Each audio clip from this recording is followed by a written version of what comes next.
Welcome back to NY Flight Jets Talk. This stream, we are joined by Jets reporter for The Athletic, Mr. Zack Rosenblatt. Zack, how are you doing today? Good. How you doing, Connor? Good. First time on the show. Hopefully not the last. You were just down at the Senior Bowl. You got to see some prospects we might be targeting. How was the Senior Bowl? Yeah, it was cool. It was my first time going down there.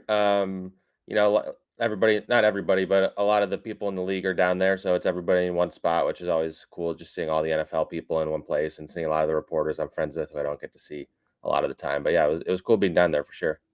Yeah, I mean, obviously we have Coach Olbrich coaching the Senior Bowl, a lot of guys. Hopefully that gives us a little advantage on some of the prospects, some extra time with them. Who do you think are like five guys that you think will really target this draft? Oh, five guys. I don't know necessarily that I have like five names off the top of my head, but what I would say is offensive tackle will like definitely be like their top target. So Olu Fashanu from Penn State, um, Joe Alt, the guy from Oregon State. I don't want to butcher his name. Like those are three guys that are Yeah. definitely like to keep your eye on, especially if Kawaga. they're yeah. If they're there at 10, if the Jets were to trade back, I know there's a guy named Jordan Morgan who played at Arizona. I think he's at the Senior Bowl. He's an interesting one. It's those guys at tight end. Brock Bowers is a guy that I think would be hard to pass up at 10 just because of his talent, even if I don't know if fans will be happy with a tight end in the first round. But and then again, then just some receivers like it. There's a lot of good receivers in this class. I don't think you generally need to pick a receiver in the first round, but if they have a way to get their hands on, Malik Neighbors or Marvin Harrison or somehow can get one of those guys, which I don't know if they will, but those would be the guys I would say for the first round. Could you see the Jets taking Fawaga over Fashanu if they're both on the board? Yeah, I wouldn't rule it out. I think it's so early in the process; it's hard to say because I think everybody's still kind of getting a feel for who they like more and how they fit. And free agency comes before the draft, so in March, if they go and sign a left tackle, then they can focus on a right tackle, and maybe Fuaga would be better as a right tackle than Fashanu potentially. I haven't watched these guys a lot yet because it's still pretty early. But yeah, I'd say that's possible. It just depends on how Joe Douglas rates these guys on his board. I agree. I think free agency, I can see us going that kind of wide receiver two, in my opinion, is the biggest priority for free agency. And then I can see us addressing the offensive line problem in the draft. I mean, I like Zinter in the third round out of Michigan, like the guys you named, Olufashanu, Joe Alt, Tylisi Fuega. Bunch of those guys, really, really solid. Damien has a question for you. Do we go get Marvin Harrison Jr.? May need to trade up. What are your thoughts, Zach?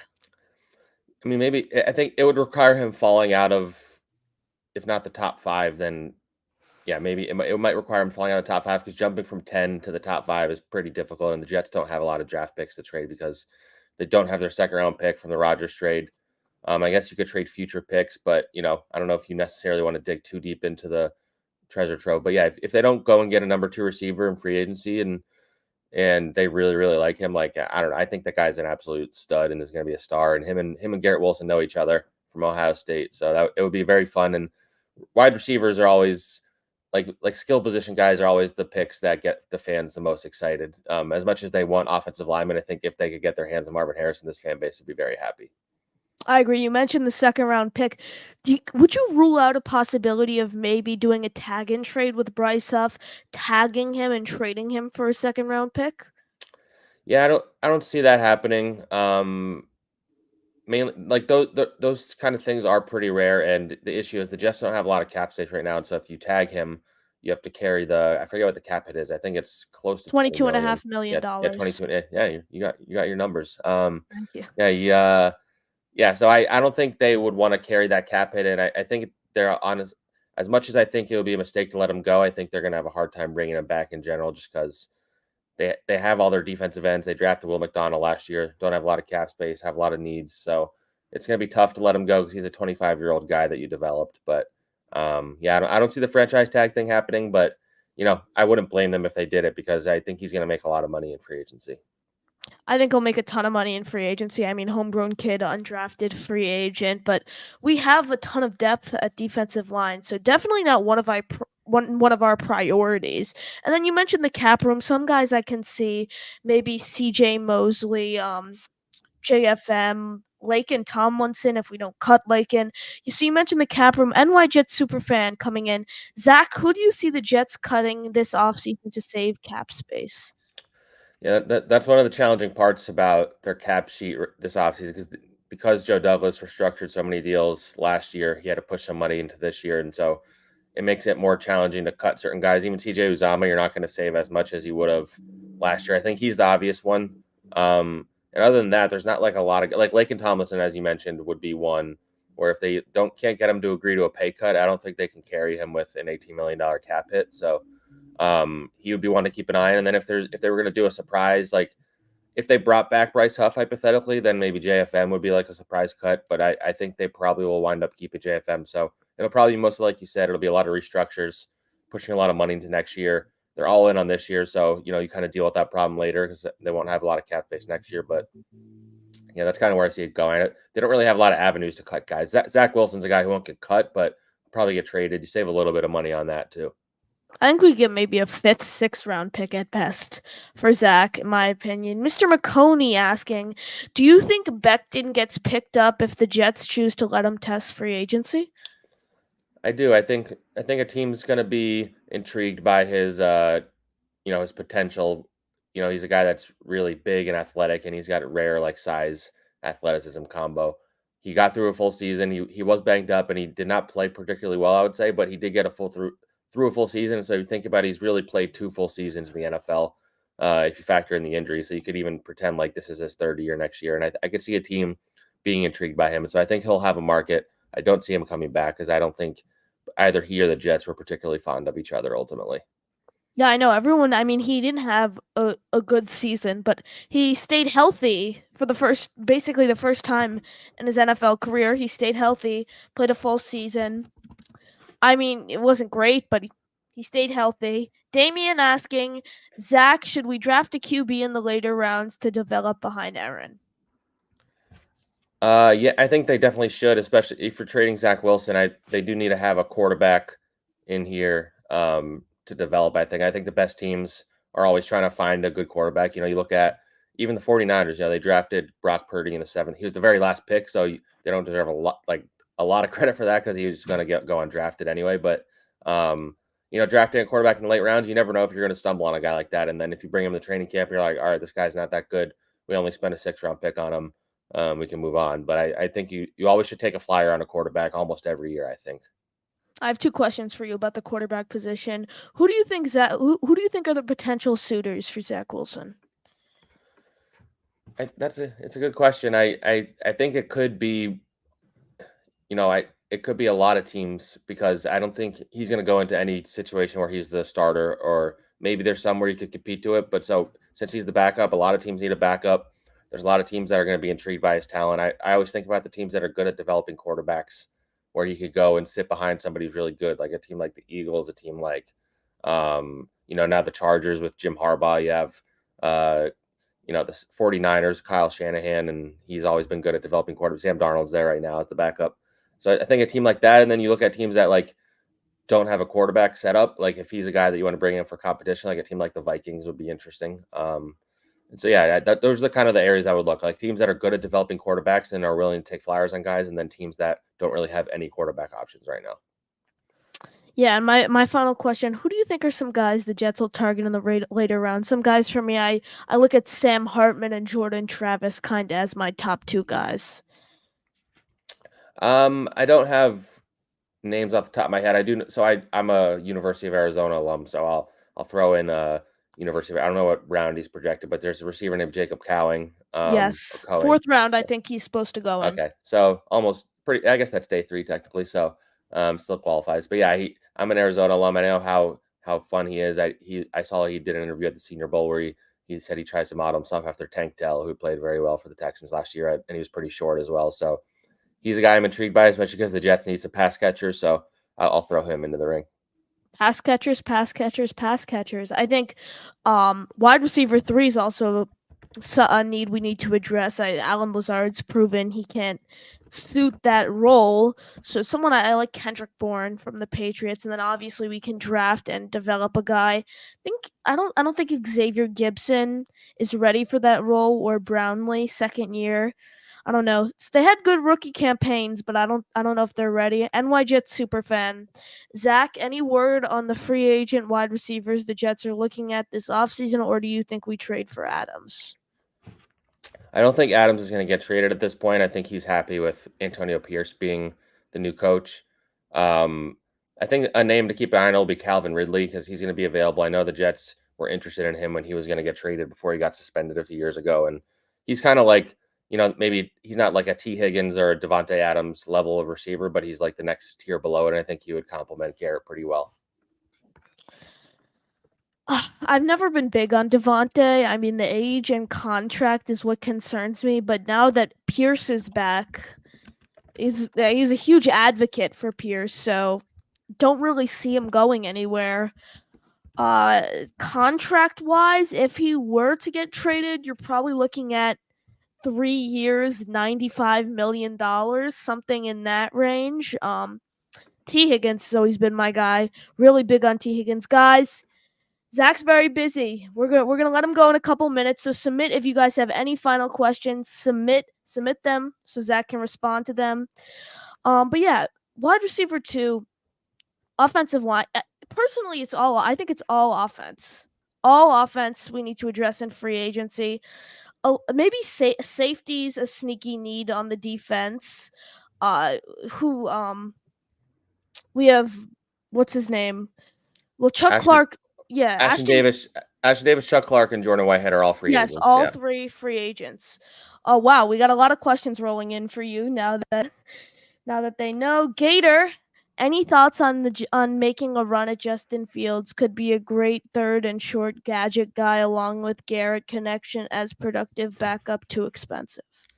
Yeah, Justin Fields is he's gonna have a chance to be a starter. I think teams do like him. And if the Bears do draft Caleb Williams, I think they'll get some value for Justin Fields, whether it's a second round pick or something. And if a team's giving up that, he'll probably start for them. So yeah, I don't see that being possible. I agree. We got a few more questions.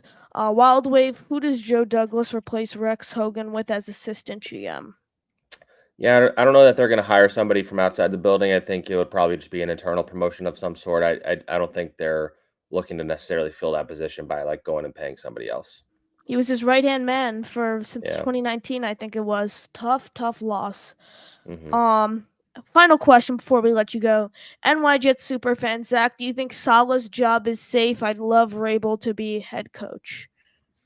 Yeah, I think it is. Even after an off season of kind of turmoil and a season of turmoil, I think they're letting this group kind of get a chance to run it back. And I think there's a lot of pressure on Robert to figure it out. The fact that Vrabel is still available is very tempting because I think he's a perfect coach for this team. But yeah, ultimately, I think Salah's job is safe for now, but the hot seat is definitely for him. Yeah, I mean next year I feel like if we don't win a playoff game, he has to go. We've given him so many Yeah. chances, obviously with the Rodgers injury, giving him another year. But Zach, thank you so much for joining us. Any final thoughts? No, this is great. You do a great job. I was happy to come Thank you. on, and I'm sure we'll maybe I'll get you on my podcast sometime soon.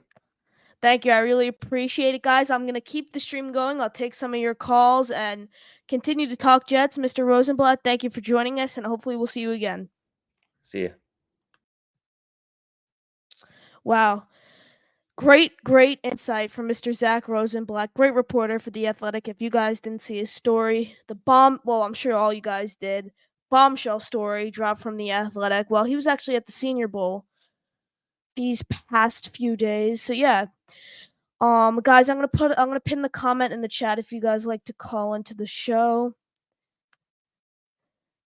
Thank you, Alan. I really appreciate it. So, Alan, I have a background for you for whenever you'd like to call in, guys. I'm gonna pin comment in the chat if you guys would like to call into the show. Would love to hear what you guys have to say.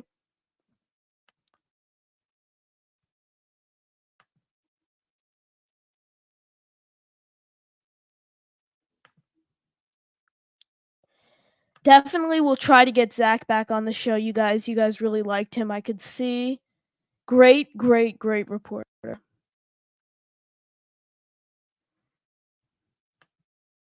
We have Costello coming up on Sunday. Sunday at 11 a.m. We have Costello, Brian Costello of the New York Post, the show.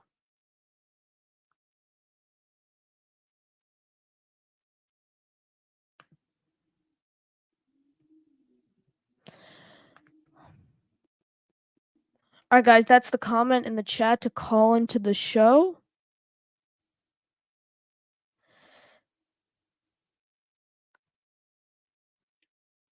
All right, there we go. It's pinned. Um,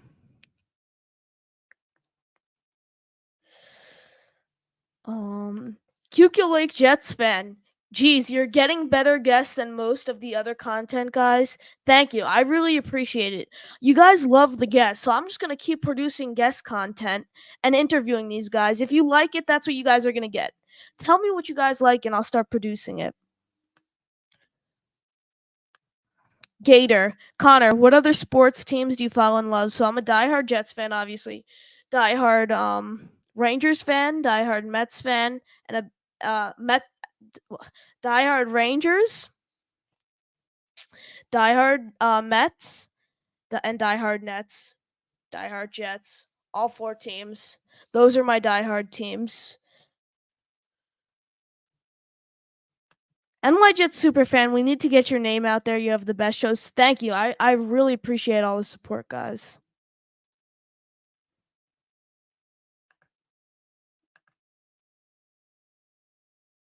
Connor, please get the other Connor for a call-in show. He's phenomenal. Connor Rogers, yeah. I actually reached out to Connor the other morning, hoping to hear back from Connor. He's a great guy. I really like him. Gator Allen, everyone though, pin comment in the chat to call into the show. Gator and Allen are legendary callers on the Jake Asman show. So if you guys would like to call in, pin comment in the chat. Would love to hear what you guys have to say. I think the Rex, I know we talked about it yesterday, but this Rex Hogan news is crazy. Our buddy Rich is in here. Rich, pin comment in the chat if you'd like to call into the show.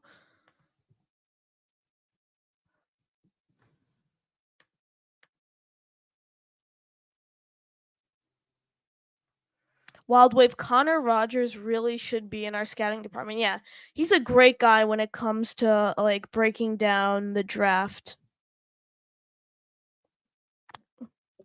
Really good reporter for SNY. Does the pregame. He does the Jets pregame shows and many more. He's podcast with Joe Caporoso.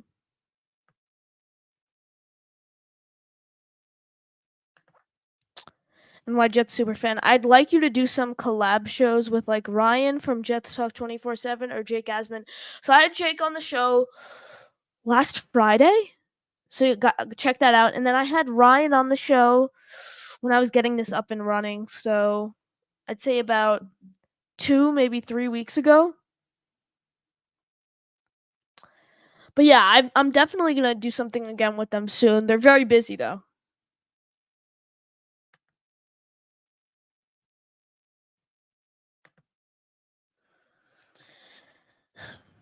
What are your thoughts on bringing back Sean Jefferson? I mean, I really don't mind bringing him back after we had the wide receiver coach for 1 year. 1 year. We were thinking it's gonna be not long term, but like a few years, hoping it would be long term. And nope, 1 year and he's out.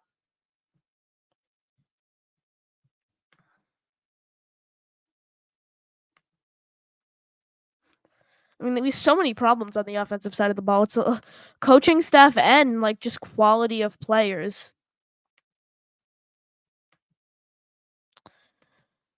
And that's what I mean. Wide receiver 2, wide receiver 3. I mean, backup quarterback also. NY Jets super fan. I think we need a lot of new coaches. Yeah, we do. You think Hackett really deserves to be back? No. You think Rob Calabrese really deserves to be back? No. You think Todd Downing really deserves to be back? No.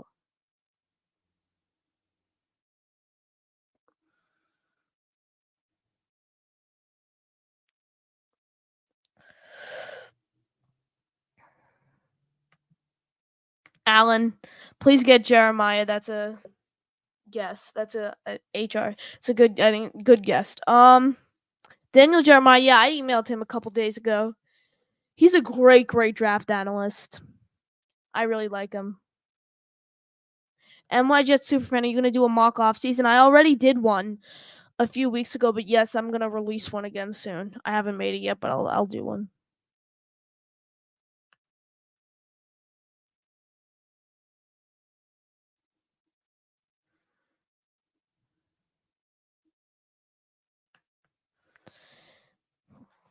So does it seem that Salah is defending Carter and BOA? I don't know who BOA is, but BOA. I think that might have been a typo, but yes, definitely defending Keith Carter.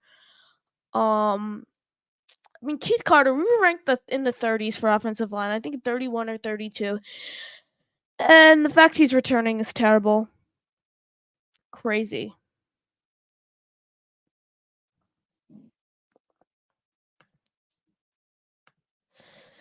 Crazy how Salah is defending Keith Carter and blaming Hackett for Carter sucking. I know Hackett deserves a lot of blame, but not every single blame. Like, I think a lot of it's Calabrese, Carter, Downing. Those are the and Hackett too, but you also those three other guys are also to blame.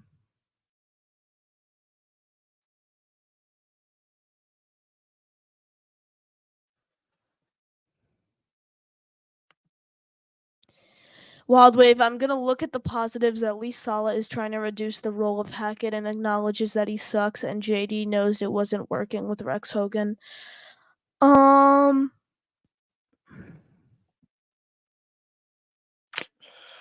I don't know. The Rex Hogan thing really doesn't make sense to me at all. I mean, they're saying it was in the works for a few weeks, so then what? Like Jake was saying it the other. Why wasn't it reported a few weeks ago? It doesn't make sense. Yeah, Salah is looking to reduce the role of Hackett, I guess, but we need to bring in just someone again, someone senior. Someone senior. Oh. All right. It's time. We have Mr. Gator McCluskey joining the show. Gator, how are you doing? Good, Connor. How are you, man? I'm doing great. Thank you so much. I really appreciate all the support. Oh yeah, no, I'm a big fan of yours. I mean, from the very first time you popped on Jake's show, we could see something special in you, and the evolution is moving faster than I think anyone would have ever imagined for you. So really, super proud to been able to see you from the very beginning, and here you are. And yeah, you're doing a great job. I just wanted to Thank come you. in and say hello. I don't know if I can add a whole lot to the conversation other than I'm optimistic about 2024, trying to block out all the negativity. You know, I mean, I was from the very beginning. I I had made this from a green. This was a Green Bay Aaron Rodgers figure, and I loved the face, right? I always thought it was such a great job on this. So I purchased this real early on off of eBay when the Jets may have signed him. It wasn't definite. And then when they signed him, I gave it to a friend of mine to actually paint it and give him the full Jets look. So this is kind of cool. Nice. And then I went and I put a bandage on his leg, which I'll take off when he comes back and plays for us. But I have a lot of faith in this guy, and hope you do too, because I think he's given up a whole lot to play football for the Jets, which not too many big names will come to the Jets. So we gotta keep the faith and hope that he plays 17 games would be nice. Or I always say, whoever the backup is, I hope we see the backup a lot in the fourth quarter when we're up by 4 touchdowns. So that was my hope for Zack, but Gator, I have a question for he's a you. little bit small. Yeah, shoot. Um, who do you think? Like, who would you want dream situation, who's your number one wide receiver two for the Jets going into 2024? Well, a lot depends on if you're talking about drafting someone. I mean, obviously, Harrison would be phenomenal, but Yeah. I don't think that's a possibility. So, if you're looking at free agents, I mean, the guy that I like a lot is Calvin Ridley. I think he would make for a decent number two. Is DeAndre Hopkins a free agent? I don't believe so, but I'm gonna check that. I don't believe so. You know, At least he's not a yeah, main guy. No, yeah, he's a yeah, I free always agent going into 2025. he is okay. Well, I mean, depending on what we had to give up for a guy like that, I'd love him. I think he would be excellent. Um, but I mean, but then there's the trade factor. I don't think Mike Evans is a possibility. I live in Tampa, and Oh, they nice. love him here. I just can't imagine that Mike Evans is in the cards. Who do you want? Yeah, I think I want T. Higgins personally. We might have to overpay for him, but if you look at him, he's 25 years old. He's had tremendous success. The thing that worries me is I think he's going to get tagged, and that's a Mm-hmm. problem. But Yeah. the Bengals have a little bit of a weird situation on the offensive side of the ball. They have T. Higgins, who's a free agent. They have Tyler Boyd, who's a free agent, and they have Jonah Williams, who's a free agent. So, Mm-hmm. so they're gonna have to tag one of them, and unfortunately, I do think Higgins is gonna be the one who gets tagged. Yeah. Well, Boyd wouldn't be bad, right? I mean, if there's a few players out there that I guess we could get our hands on, but Calvin I Ridley is a think great option. he's gonna have to go back to work and start recruiting. Um, letting these guys know, hey, come to the Jets. I'll be there for 2 years, and and look at my record. I was looking at a comparison between Aaron Rodgers and Dan Marino's career today, and shocked at how much better Rodgers' numbers were than Dan Marino, like across the board. I think there was like one category that Dan Marino had him in. Rodgers is incredible, and yes, he's old, but he also doesn't have a history of injuries, and we got to hope that this was an anomaly, and he's gonna be a superstar because we need him to be. I know. I mean, he said Pat McAfee show at least 2 more years. I don't know. This window, I mean, especially with Joe Douglas, it might not be returning next year if we don't have a very successful season. I think Joe Douglas is going to go all in on this offseason. I think his thought process is, I'm going to go all in because if we don't win at least one playoff game, I think Saleh and Douglas both deserve to be canned. Absolutely. Yep. Yep. But I mean, if you I do believe that Salah needs an opportunity to see what this team can be without a Zach Wilson, because really that's all he's had, right? Is Zach Wilson and a quarterback, quite honestly, that nobody else on the planet would have given a starting job to, and a Tim Boyle and these other clowns. So, you know, I mean, he deserves a shot. I just hope all the noise that we've been hearing about the behind the scenes and all that, I just hope it kind of goes away and it doesn't get worse, because people have a short term memory. So the stories this week will kind of dissipate as long as there isn't something new. 2 weeks from now, the Super Bowl will be over and people won't be talking about this anymore. Yeah. What upset me most with Rodgers going down was we didn't even attempt to sign anyone. Like, I mean, a seventh round pick for Josh Dobbs. I mean, Josh Dobbs really showed his true colors after a few games with the Vikings, but I mean, he showed flashes. I would have been honestly, I would have been better off personally the Jets finishing maybe 5-12, 6-11, but they bring in someone they'll trade a seventh round pick for, or maybe even like a Nick Foles, someone like that. Like at least attempt to get someone. Yeah, I think the turning point in our season was that Kansas City game. It, you know, everybody that hated Zach Wilson all of a sudden said, whoa, maybe we should think about re-signing him next year. That it literally turned overnight, and it was really unfortunate that he had that great game, because not only did we lose that game, but right, we lost against Kansas City. Yeah. Yeah. 20-17, I think it was. Oh, Right. it was the play where we let up like a 20-yard rush against Mahomes for the first down, and then they It was called a hold, right? holding. Wasn't a hold? Yeah, Michael Carter got an interception. They called holding on Sauce Gardner, and then there was another on the play that Mahomes got 20 yards. Jermaine Johnson's jersey was getting literally ripped apart, and no holding call. Crazy. Yeah. Yeah.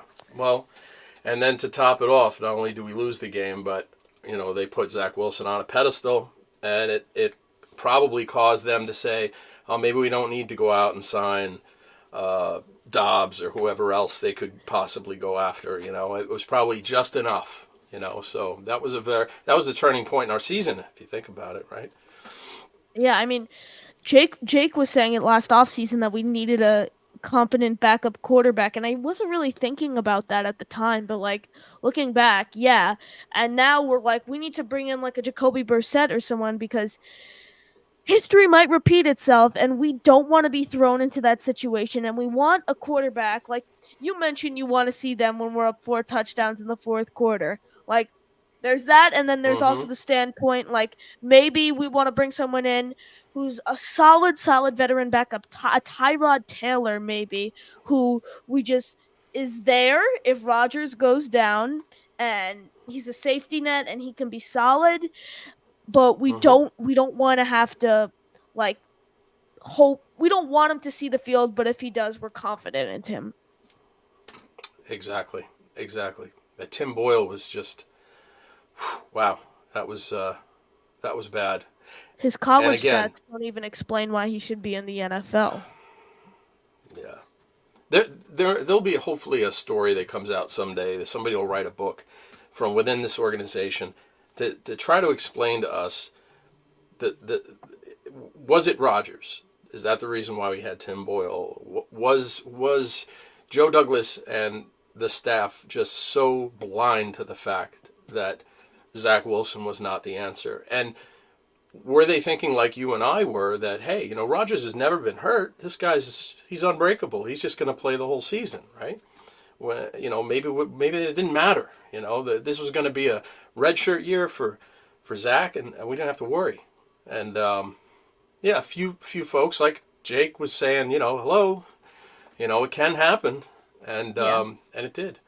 4 plays in, my God, unbelievable. I don't know if you saw, but Texans actually did sign Tim Boyle to a contract going into next year.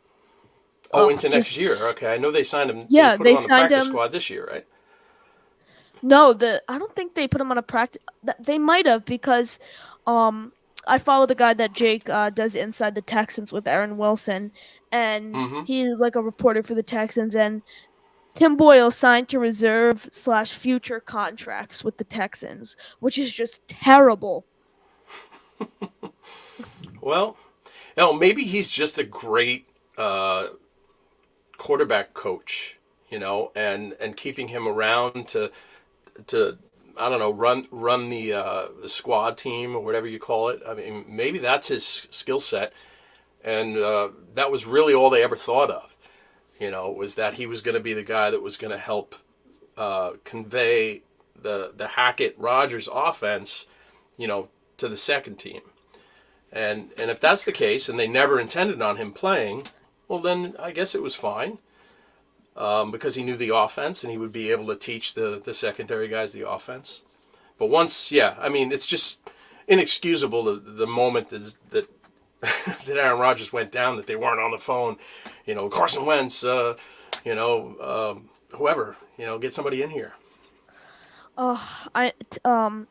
When I've always thought Zach Wilson's a better quarterback than Tim Boyle, but the only positive I saw when they benched Zach Wilson and announced Tim Boyle was starting the Black Friday game, the only positive that popped into my mind is maybe he will be a little bit better because he has experience with the offense. That was the only positive I saw. Yeah, we were all just so done with Zack at this point that you could have put in a slice of bread in there as quarterback, and people would have found positives about it. I mean, the fact of the matter is that somebody really should have woke up and said, maybe Zack should just continue to play because we have nothing else on our roster. And as long as they're not going to bring in anyone else, well, play the kid because at least you have an opportunity to show something that maybe you can trade him in the offseason because the season's lost at that point. Because Tim Boyle's not saving the season. He never was going to save the season, right? My whole thought process going into this year is with Zack, once Rodgers went down and we knew Zack was going to start probably the remainder of the season, my whole thought process was it can't be any worse than last year. And I was wrong. And when Yeah. when they played him, I was like, was trade stock can only go up from here. He has the great Texans game. Oh my god, so good, so good. And then we go into the Dolphins game and we go down 17-0. He's out of the game. We have, I remember CBS put up a graphic. They had two sacks. We had 3 total yards of offense. They had 3 touchdowns, and we had 3 total yards of offense. That's how bad it was. Wow. Yeah. Yeah. I mean, And the that was 30-0 loss in Miami was such a backbreaker. That made us all. I mean, I've been a Jets fan, since I was 11 years old, and it just broke everything in me. That 30-0 game. That was the hardest, most pathetic performance I can remember since maybe the Jacksonville game where Jake Asman classically sat in his car after the game ranting about how much Zach Wilson stinks. That's just one of the greatest rewatches. If anyone out there wants to go rewatch a podcast, go back and look at Jake Asman's Jacksonville game when he's sitting in his car after the game. It is unbelievable. Oh god, that was December 22nd, 2022. The Jets bench Zach Wilson and put Chris freaking Streveler in the game. Oh, That was, remember Streveler? I mean, he was special in the preseason. he was Tim Boyle, but slightly more entertaining. Well, he can move. Yeah, well, slightly more entertaining, but pretty much a equal skill set, I think. I mean, Yeah. Streveler's. Is he on a roster? No, he got I saw it on his Instagram the other day. He got signed to an XFL team, I believe. Let me find this. Perfect. That's where he belongs. It is where he belongs, but I mean the preseason, and then we didn't end up signing him to the active roster, and then we thought someone was going to pick him up. Yeah, here it is. Signed to the CFL, back to the Canadian Football League. Oh, okay. That's not the USFL one that's here. That's a different one. No, this one's in Canada. Right. Because the USFL, they merged, I think, with another league, right? I think they're starting something up this spring, I guess. Yeah. Football all year round. Why not? I mean, it's only going to help. I mean, people want football. I mean, some of these XFL guys, I mean, they don't really. I'd say the closest like XFL to NFL like solid transition as of late was probably PJ Walker. Other than that, none of these guys. So one of the big questions I always asked myself when it came to like Zach Wilson and the fact that we needed to sign another quarterback is these other leagues, right? So you have the Canadian Football League, you have the XFL. I mean, I kept saying to myself, wouldn't like the number one quarterback in those leagues be worth a look? Could the number one quarterback in those leagues be worse than Tim Boyle? That's the question I ask. I agree. Gator, thank you for the call. I really appreciate it. Keep it up, Connor. Love watching you, man. Thank you. Good going. Thank you. Great call by Gator. I think that'll do it for the stream. Thank you guys for watching. I really appreciate all the support. You guys love Rosenblatt. Costello coming up Sunday. I'm going to try to get a lot more guests. And as always, JETS, Jets, Jets.